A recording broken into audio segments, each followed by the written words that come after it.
제가 2001년에 지방흡입 전문병원을 처음 열고 정말 오랜 세월 동안 병원을 운영을 해왔습니다. 초기에는 네트워크 방식으로 좀 복잡한 구조로 여러 개의 병원을 관리하면서 운영도 했었고, 두 개의 좀 큰 병원을 운영하기도 했었죠. 몇 년 전부터는 규모를 많이 줄여서 제가 혼자 다 운영을 하고, 수술도 제가 다 하는 1인 시술자 병원이 되었고요. 옛날에 비하면 이제 구멍가게 같은 수준이 된 거죠. 돈 드는 광고를 전혀 안 하다 보니까, 물론 이 유튜브 영상이 광고 효과가 좀 있기는 합니다. 그래서 저와 인연이 되는 경우는 세 가지가 있어요. 첫 번째는 이제 한 부위를 수술한 분이 다른 부위를 이제 이어서 하게 되는 경우, 또 수술한 분의 이제 지인들이 어찌 알고 오셔서 수술을 하는 경우, 또 세 번째는 이제 유튜브를 보고 오시는 분들이죠. 다른 광고가 없다 보니까 딱 이 세 가지 중에 한 가지가 돼요. 광고를 굉장히 열심히 하는 다른 이제 강남의 병원들하고 좀 많이 다르죠. 이 중에서도 가장 흔하게 많이 시술되는 경우가 한 부위를 수술하고 다른 부위를 또 이어서 하시는 거예요. 지방흡입을 하고 나서 만족스러워서 그런 경우도 있겠고, 걱정했던 것보다 과정이 큰 문제 없다 보니까 이제 만만해져서 다음 수술을 이제 고려할 수 있는 거죠. 그런데 이제 두 번째 이런 수술을 이제 고려하는 분들이 이런 말씀을 많이 하세요. 내가 다른 부위도 하고 싶은데 이러다가 전신 다 하게 되는 게 아닌가, 지방흡입 중독이 되는 게 아닌가, 이런 걱정들을 하세요. 성형 중독이라는 말을 이제 여기저기서 듣고 문제가 된다 이런 얘기를 하니까 자기도 그런 게 아닌가 걱정들을 하시는 거죠.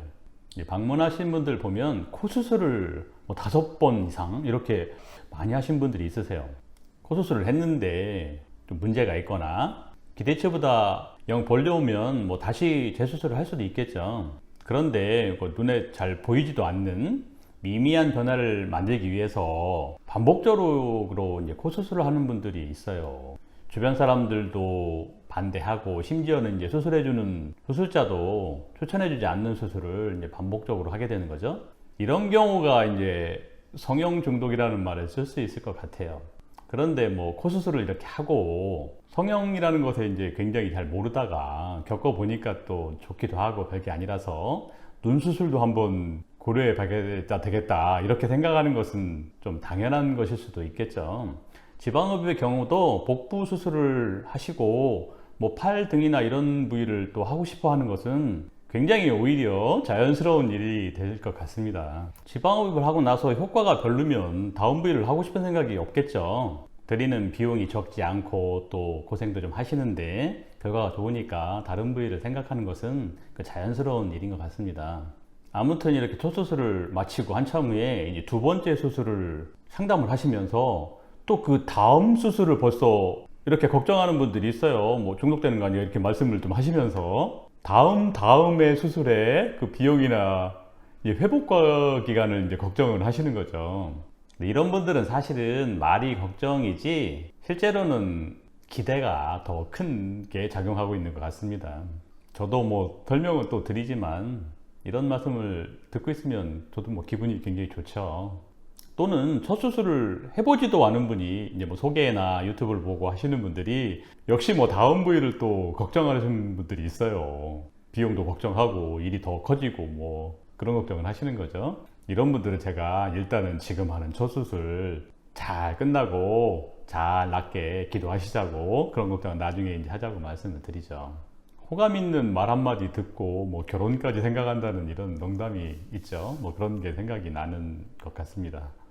우리 몸의 주요 흡입 부위는 복부, 팔 등, 허벅지, 이게 이제 메인 세 부위가 되고요. 종아리나 얼굴, 뭐 기타 등등 이런 자잘한 부위들이 있죠. 저와 이제 한 부위가 인연이 되신 분들은 다른 부위를 또 하시는 분들이 많이 있고요. 일단 사이즈가 많이 감소하니까 만족도가 높아요.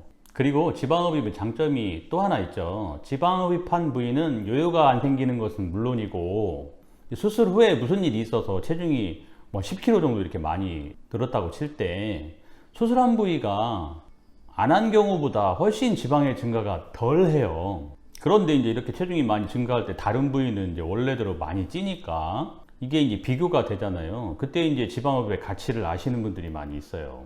이런 걸 이제 설명을 드리면 간혹 이제 그런 질문들을 많이 하세요. 그러면은 거기로 살찔 것이 거기로 덜 찌니까 다른 데로 가서 그대로 찌는 게 아닌가? 또 이렇게 질문을 하시죠. 근데 이거는 이제 연구자들도 많이 궁금해서 실제로 옛날부터 많은 연구가 있었습니다. 그런데 걱정과는 달리 그 살찔 것에 아주 적은 부분만 다른 부위로 옮겨가서 찐다고 해요. 우리 몸이 에너지나 이 지방 쌓는 것을 조절하는 능력이 있고 단순히 더하기 빼기로 작용하지 않는 거죠. 예를 들면 두 사람이 이제 똑같이 먹고 똑같이 활동을 해도 체중이 늘어나는 그 정도가 많이 다르잖아요. 우리 몸은 이렇게 신기합니다. 사실은 이러하지만 아무튼 찌는 상황에서 두 개의 격차가 벌어지다 보니까 다른 부위를 이제 생각하는 경우가 생기는 거죠. 그런데 또 이게 수술하고 나서 이렇게 좋다고 해서 금방 다른 부위를 시술하는 건 또 아니죠. 비용도 적지 않고 또 일하시는 분들은 회복 기간도 또 며칠은 있으셔야 되니까 이어서 하는 게 쉽지가 않습니다. 그래서 개인별로 뭐 어떤 분들은 한 부위를 수술하고 다른 부위를 수술하는 게 며칠 뒤에 할 수도 있고 몇 달 또 몇 년 후에 이렇게 방문하시는 분도 있으세요. 이렇게 추가 시술을 하는 경우 같은 경우는 본인이 어렴풋하게라도 이제 과정을 다 아시니까 제가 뭐 과도하게 잡다한 이런 말씀을 드릴 필요는 없어서 저도 되게 좋죠. 그래서 지방흡입은 첫 수술이 문제입니다. 아직은 사회적인 어떤 시선이 좋지가 않고 또 지방흡입하고 나서의 어떤 문제나 부작용 이런 게 사실보다 훨씬 더 좀 과장되고 부풀려져서 사람들이 좀 알고 계세요.